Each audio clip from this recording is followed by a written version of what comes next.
stogo danga trapecinis profilis, stogo nuolydis 12 laipsnių. Pagrindinis pratekėjimas ant šio stogo.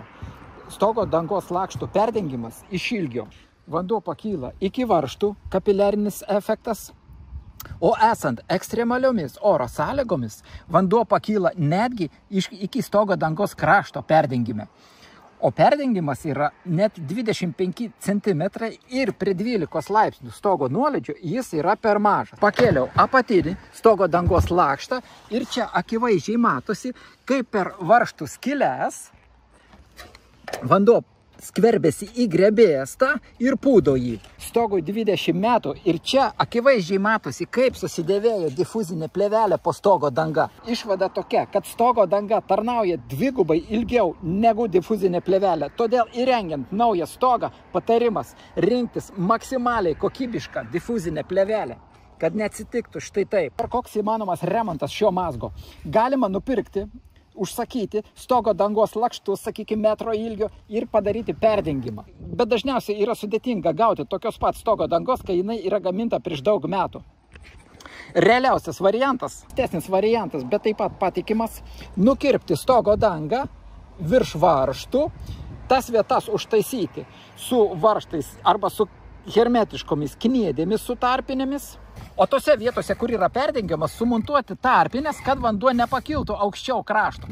Kadangi namas stovi aukštai ant kalno ir kaip tik iš tos pusės pučia stiprus vakarų vėjai, kai stipriai lyja ir stiprus vėjas pamuša vandenį per stogo dangos kraštą ant difuzinės plėvelės ir per pakalimą bėga. Remontas šioje vietoje būtų toks.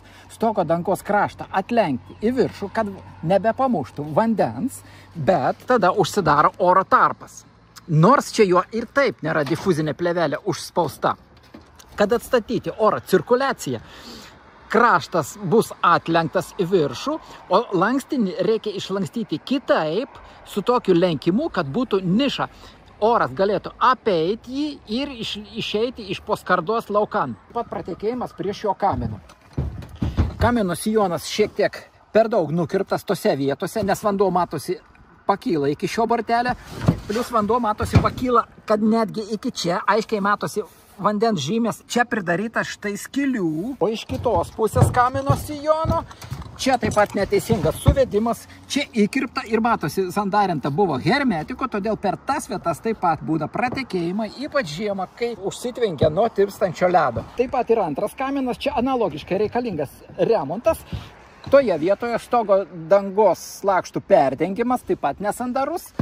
Čia kampas nesandarus, nes matosi jau sandarinta hermetiko, bet nepadėjo.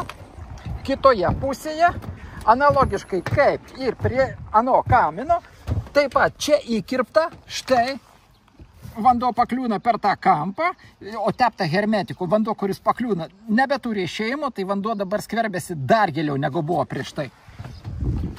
Tam kaminui remontas būtų taip pat, toks pat, išmontuoti lankstinius, senelę, kepurę ir sumontuoti naują kamino sijoną, galima netgi pratęsant iki kraigo.